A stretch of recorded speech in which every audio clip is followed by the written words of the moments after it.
So the last time I spoke about Kirby, I ended my video with this cliffhanger.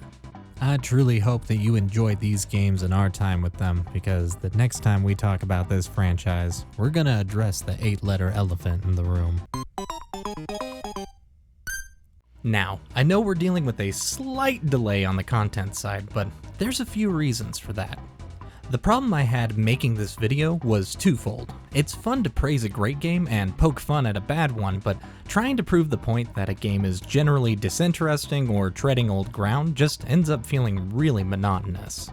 Even so, I ended up writing a half-dozen scripts focused on Star Allies, to which I would inevitably abandon because, honestly, I just don't enjoy writing negatively unless there's a positive change we can look towards.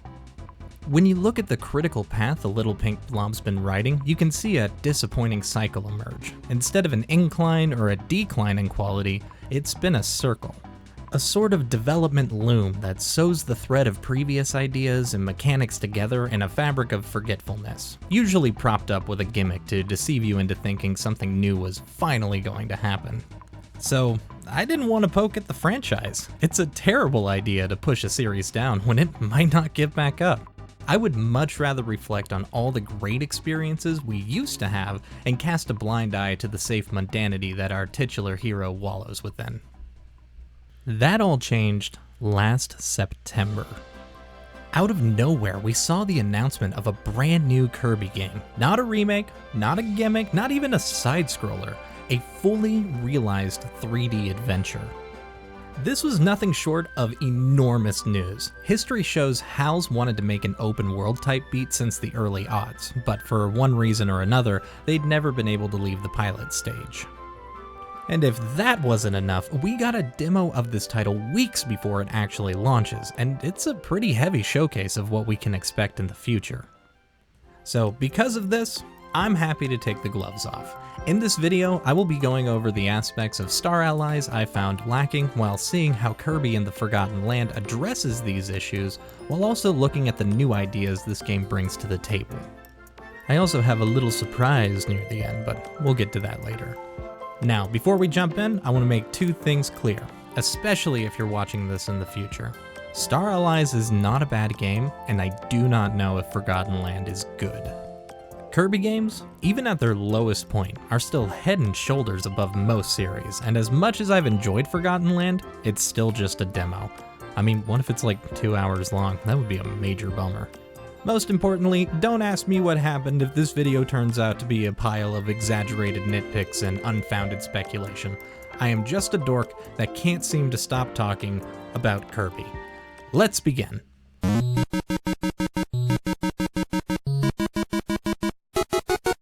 So we'll start at the very beginning. Star Allies seems to stumble in its first impression. The user interface is a watered-down iteration of Smash Bros., where I would argue even in that game the options are obtusely designed. This is a common theme in the more recent Kirby menus, the strongest of which being Melee and Air Ride. Gee, I wonder why. I think the user experience is greatly improved in Forgotten Land, at least in this demo. Single or co-op, normal or easy. See, it's refreshing to see the difficulty option off the bat. I can already guarantee you that most of us will never know what this game is like on Spring Breeze, and it's nice to not have to wade through a river of milquetoast challenge to finally play the spicy version of the campaign.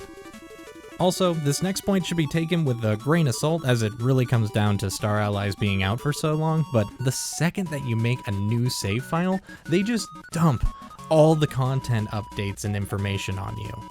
I mean, don't get me wrong, it's nice to see they added a lot of features post-launch, but I just started playing. Can you give me a second before you explain all these new characters I can try out? This is a running issue you'll see in Star Allies. Every single time there's any kind of information it feels like it needs to impart, the game will stop everything and throw a handful of dialogue boxes at you. And the worst part is you can't even spam past them. Most of the time the option to close the information is held off for a few seconds before they can let you move on. I understand there's an option to turn off the help and hints, but considering the fact that every single time you press a giant button, it feels the need to tell you that you've opened a new level, and it always comes across as unsure of its own design decisions. Forgotten Land solves this issue by having a less intrusive interface, but we'll get to that a little later. As far as the opening cutscenes go, I think these both look spectacular, but in regard to the narrative cohesion between the two, it's night and day. We're all familiar with the basic outline of a Kirby plot. Someone, somewhere is doing something bad. This awakens Kirby from their infinite slumber to wreak havoc upon all in their path. They teach this stuff in elementary schools. In Star Allies, we can see this outline, but everything is presented with too much content and too little context. We're talking about all these new characters wrapped up in untouched reasons behind why these hearts are here and why they're turning everything purple, and instead of hyping the player up to go on their great adventure, you're left either uncaring or decently confused. Now, this franchise has never been one to shy away from the more abstract elements. We can all expect the last level to get too real too fast, usually borderline Lovecraftian stuff, and at this point, it's a big part of the charm of these titles. I also get that a lot of the plot in this game is explained in pause menus and item descriptions. It all just makes for a story that's like a balloon strung together with twine, barely held together while somehow still feeling hollow. Forgotten Land nails that simplicity. The whole sequence sticks with Kirby's perspective, giving you this quick glimpse of the world in its natural, peaceful state that slowly integrates a brewing storm. You immediately see that the residents of Dreamland are being attacked as you are spirited away to another dimension. This is a textbook introduction. We have a conflict with the storm threatening Dreamland, and we also have a goal of getting back to our homeland and saving the Waddle Dees and Doos and what have you. No matter where the narrative goes from this point, we can at least easily understand all the elements at play without the game needing to throw random story elements at us. Also, I couldn't find a better place to put this in the script, but Kirby's face in this shot is absolutely magical. I mean, mwah. When we look at the first level of Star Allies, you get this feeling like they took everything from the established Dreamland handbook. Gotta have green hills, gotta have upbeat music, gotta tell everyone how a Kirby game works for the millionth time. This is a preview for the next few levels to come in a not great way. I must have recorded dozens of hours of footage for this game, and I genuinely cannot tell you a single level that stood out to me. Not to say that there weren't elements that I enjoyed. This ball of Waddle Dees is cute, and having to escape the meltdown by traversing the level in reverse is cool, but the gameplay itself never seemed to amount to anything more than just going through the motions. Granted, I do think that one of the best aspects of playing a Kirby game comes from the mood it sets you in. There's a kinda low-gear, happy feel to your time playing most of these games. Real head-empty, big smiling hours. I just found most of the game would play it too safe, which made me feel like a passenger rather than the driver of the story. Forgotten Land does something remarkable with its introduction. Take a look at these first few levels in previous games. Upbeat and focused on going from left to right while trying to teach you a few things along the way. Now look at how this game starts.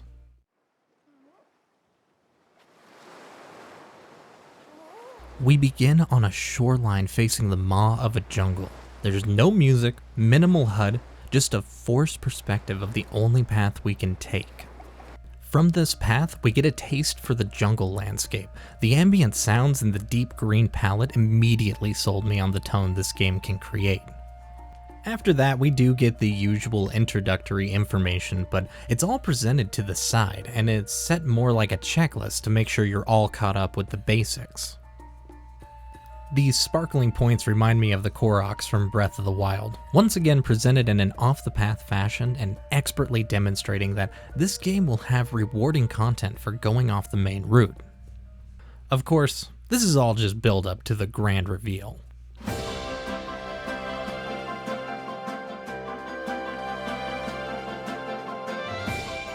It's hard to put into words how immaculate this is. In my first playthrough, I just had to stop and really take in everything this game was bringing to the table.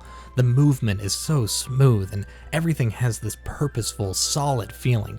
It makes wandering around this new landscape an absolute joy. After completing your first open area exploration, you're met with a cutscene. It's here that we see the new mechanic that will become a staple of this game. Right into your mind.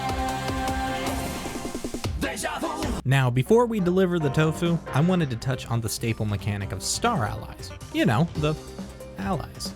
So the big mix-up this game has is the addition of partners that can join you on your journey. Sure, you could have an ally all the way back in Superstar, but now you can have 3 of them, some of which are main plot characters with unique abilities. This mechanic introduces power fusions, so if you have the sword ability, you can now link up with your fire friend, bada bing, bada boom, you got yourself a fire sword. Using these dozens of combinations, you can tackle puzzles and build a team that covers all your adventuring needs. In theory, I don't have anything against this. It's fun to see all the different combinations and their effects. Seeing an interesting new enemy also has that Pokemon feeling where you get excited at the idea of adding them to your team. And a lot of the unique allies are throwbacks to fan favorite characters. Shout out to Rick Gang, I'm down till I die. In practice, this effect has a few major drawbacks. Having that many characters following your every move tends to make the screen extremely busy. Most boss fights boil down to button mashing because you have no idea what's going on. There are so many times that the game really wants to hammer home that the word ally is in the title, as you'll find multiple occasions where they just want you to split up and do teamwork sections. And at best, these are just diversions, and at worst, it really gives you those Daikatana vibes. And when it comes to the puzzle doors, I mean, sure, it's fun to see the fusion solution, but they either give you the enemies needed to make the combination, or they don't, and then you have to go and find the people necessary to finish the challenge, and both of these are not particularly fun. This also has a sister mechanic in the team-up sections, and while the train and the glider can be really nice to switch up the pace, the wheel and the bridge generally feel like busy work. Okay, but finally moving back to Forgotten Land, this is the moment where they introduce Mouthful mode. Simply put, there are now inanimate objects in the world that Kirby can suck up, but instead of inheriting their abilities, you utilize that object however you see fit. So, less like Highlander, more like Mario Odyssey. This idea will either make or break based on how they implement it, but I mean, just look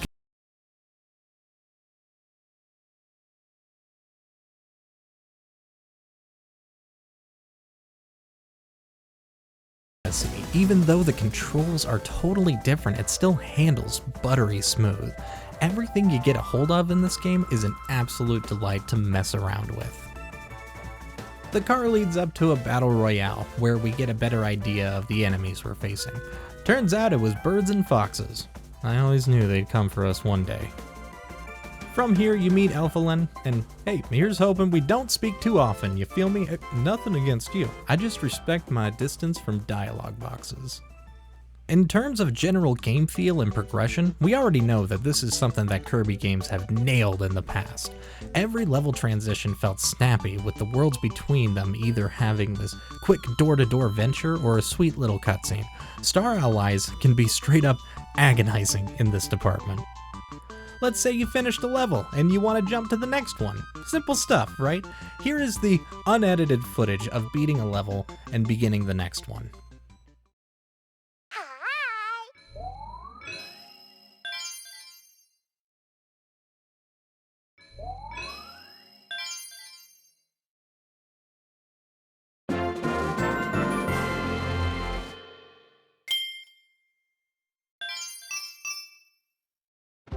Like I said, brutal. You may think that this isn't a big deal, but this happens every single time you beat any level, and honestly, it kills any momentum you might have had from the last stage.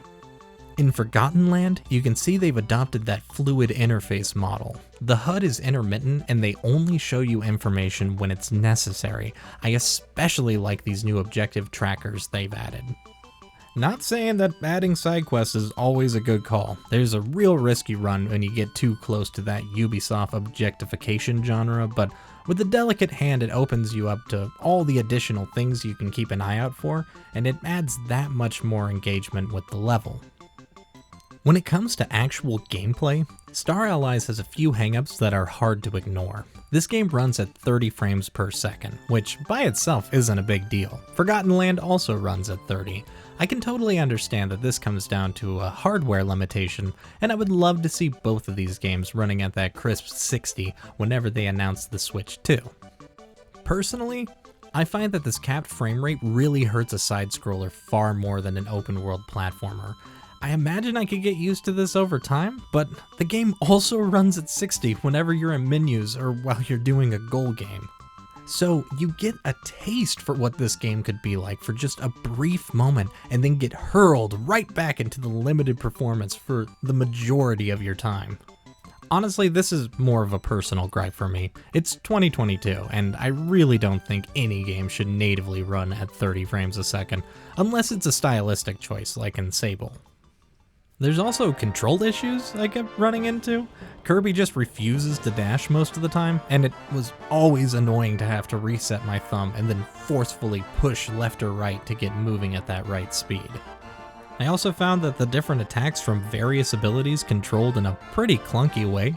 I know the pause screen will always tell you the different abilities that you can use, but they were never intuitive. I would always have to consciously decide what move I wanted to do beforehand and then hope I executed it properly. Forgotten Land addresses this beautifully. Pushing all the way in any direction will always result in a dash, and I can't tell you why it works here and not in Allies, but I found it so much easier and rewarding to pull off combos. I mean, there's tech in this game, actual combo moves you can learn with every ability, especially when you start trying out those evolved powers. There also seems to be a sort of magnetization when it comes to your suck and blow technique, which I am all about. It always feels great hitting some dingus from a mile away. When it comes to level layouts, it really feels like Star Allies just forgot to have a direction in the art department. On one stage you will have ice, lava, beaches, just elements crammed together because people would be sad if we didn't see the environments that we're used to. Speaking of stages, they completely speedrun the normal Kirby curve. Happy Grassland, spacey vibes, giant flying fortress, capping it off with even spacier vibes. I really missed the NES outing where you would end up in a zone and each door would at least attempt to keep everything in one theme. While I can't say for certain, it seems like Forgotten Land will be incorporating a hub world where you can slowly build up residence and gain new features as you play. While that's not a new concept for the gaming world as we know it, I am stoked to see how this franchise will interpret that progression with that incomparable Kirby polish.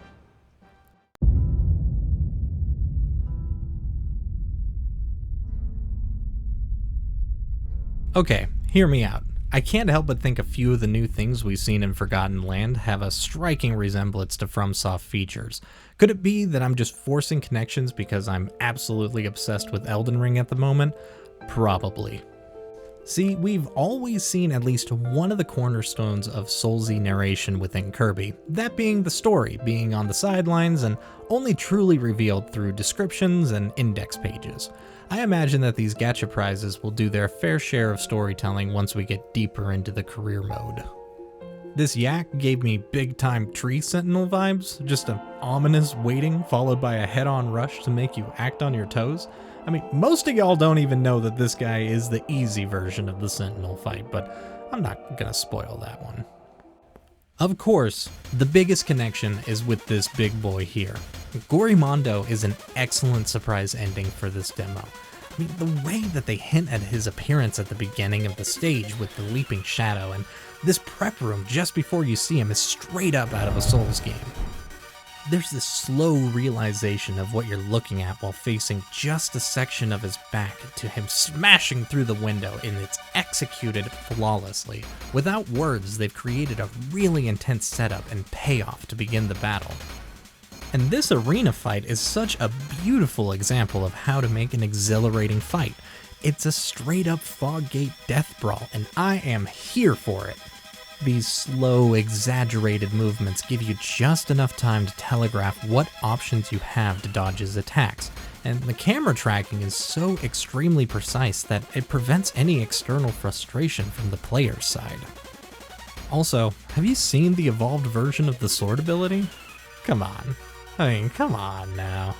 Most importantly, with a little practice, you transition from just barely scraping by to absolutely dominating the flow of combat. And if that isn't a Fromsoft mentality, I don't know what is. Look, I know comparing every game to Dark Souls is a tale as old as time, but it really showcases how Forgotten Land is taking leaps and bounds away from the established tradition of the franchise and creating something truly special. It is so nice to be able to feel excited for a new installment. No matter what happens, I know that Hal at least tried to make something truly special. And come to think about it, it's a kind of special experimentation that really marks the better aspects of modern Kirby. Yeah, so I think it's about time I told you I haven't truly painted the full picture of Star Allies, and it's about time that I put my cards on the table. While making this video, something really peculiar happened to me. This must have been the 6th time that I attempted to talk about how I feel about Star Allies, and each time I couldn't really find the words I wanted to say, at least in a manner I found worth projecting onto the internet. But once I was able to express everything that I felt was holding the series back, there was a sort of divine click.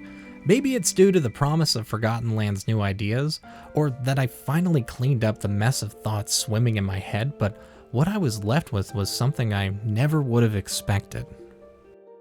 Allow me just a moment to pull the curtain back. The title of this video was chosen very carefully. I often find myself making videos in the form of a question.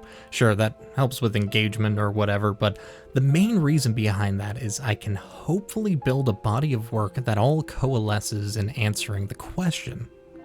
This time, I did not have a question.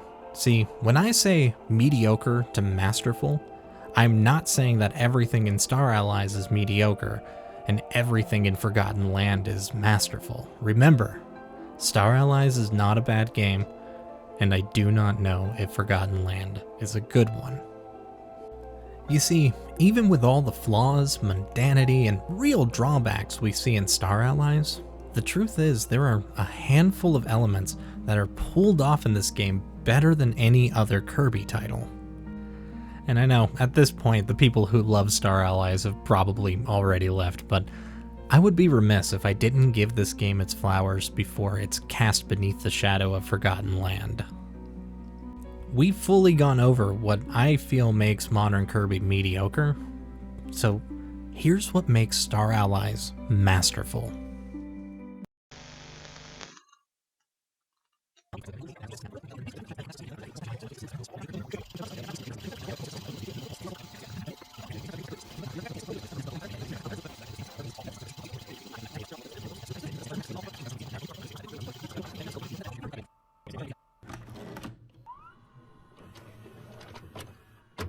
While the opening sections of this game have issues regarding tone and challenge, the second half of the story really picks up a lot of steam. This is interesting as most games in this series start with a great stride and generally use that momentum to carry to the finish line. Once you roll up to the far-flung galaxy, you definitely shake off a lot of that drudgery. Also, this game has the best background art in the series, like hands down. The aesthetic in this game is amazing. This snow section in particular has such an intense vibe, and all told, it makes this whole game a real joy to look at. That goes double for the music. Fully orchestrated with a heavy use of this original motif, they somehow found a way to utilize this progression in a way that perfectly fits with any tone. This is really prevalent when you see how creative they get with their musical choices. When you meet with Highness, they have this great use of prayer bowls or some sort of metal percussion that's both atmospheric and off-putting, perfectly capturing the Bad Priest sentiment. I also love the little jingle that plays whenever you encounter Meta Knight. There's something resigned and remorseful about it, like just the measure itself pokes at the long and complicated history we have with him. I also love the metal riff that they use when you go to the ultimate choice mode. It may not seem like a big deal, but giving the composer this amount of freedom to really flesh out the timbre of the game shows real care when it comes to our experience. And speaking of ultimate choice, this game has the best side content of any Kirby game. Off the bat, you get Chop Champ and Star Slam Heroes, both of which are fan favorites and look absolutely stunning. Though I do miss Samurai Showdown. After you beat the campaign, you get 3 additional modes, and Guest Star really shows off the attention to detail they put into every single character. They didn't just put the classic characters in this game as a fun nod. Every single appearance has been fully fleshed out, from the adapting actions of Rick, Kine, and Ku, the frightened yet determined Adeline, even the bumbling strength of Dedede. Even though I still don't like that they bombard you with all these characters addition at the beginning, I can totally see why. From their moveset to their idle animations, they all have been painstakingly crafted to represent their established personality. You really get a sense of how much they cared by the menu animations. There are dozens of these little encounters, and they all represent who each character is in one way or another. There's also 3 different versions of Wispy Woods, and you gotta love seeing them play around with some of Kirby's original designs. Out of these 3 new modes, my favorite is Heroes in Another Dimension. This isn't just recobbled content, it's a genuine new challenge that makes you utilize the different abilities and fusions, which makes for an incredibly engaging adventure.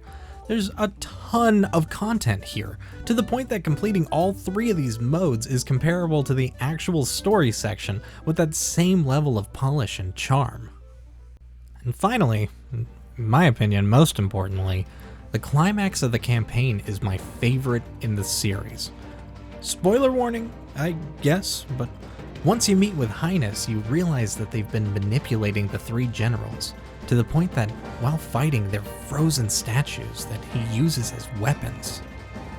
Ultimately, the 4 foes are sacrificed to summon this game's version of the final boss that is really out of character compared to the rest of the game, Void Termina.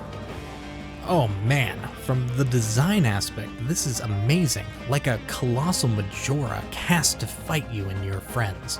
No anger, no malice, just an unfeeling, monstrous husk.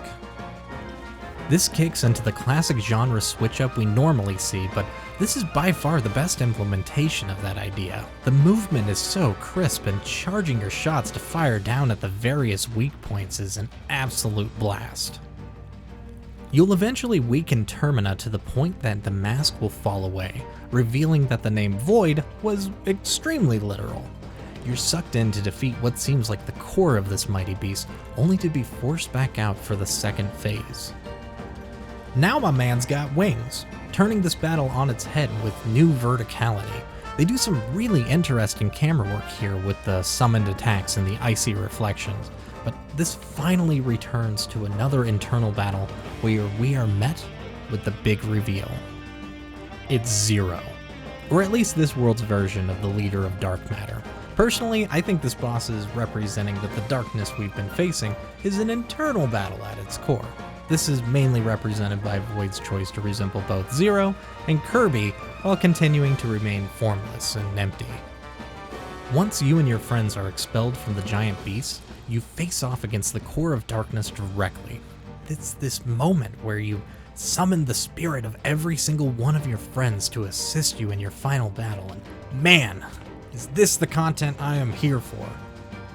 We then have a beam-on-beam standoff. Honestly, this whole ending sequence reminds me of Wonderful 101 in the best way possible.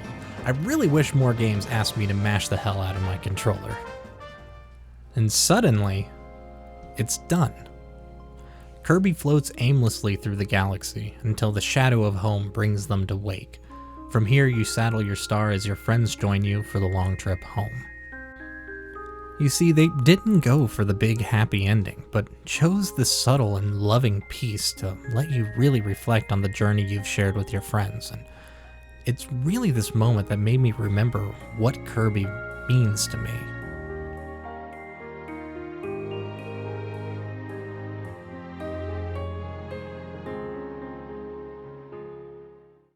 And you know, on a personal level, I owe a lot to this franchise. The initial video I made on Kirby was the first time I truly tapped into an audience, and That video itself came from a real personal moment of reflection. All the frustration I was facing out in the real world pushed me to find a space where I could find real joy in my free time. Something that would spark that happiness in me and let me talk about a subject that really helped me through some dark times. The amazing thing about this really came from all of you. The outpour of support and similar passion for Kirby games, the feedback and encouragement I received from so many of you has been genuinely some of the greatest moments of my life, and for that I cannot thank you all enough. If you've made it this far in the video, I'm certain you understand how important and special these games truly are, modern, retro, whatever it may be. I don't think there's enough time in the world to really capture the magic we felt throughout the years. But there's one thing I know for certain. When sorrow shoots her darts, I can always rely on this tiny pink character to help me get to better times. With Forgotten Land just looming over the horizon, I know that Hal will continue to inspire and motivate all of us to experience all the good that life has to offer. So, you've made the world a better place with these games. Here's to another 30 years, Kirby.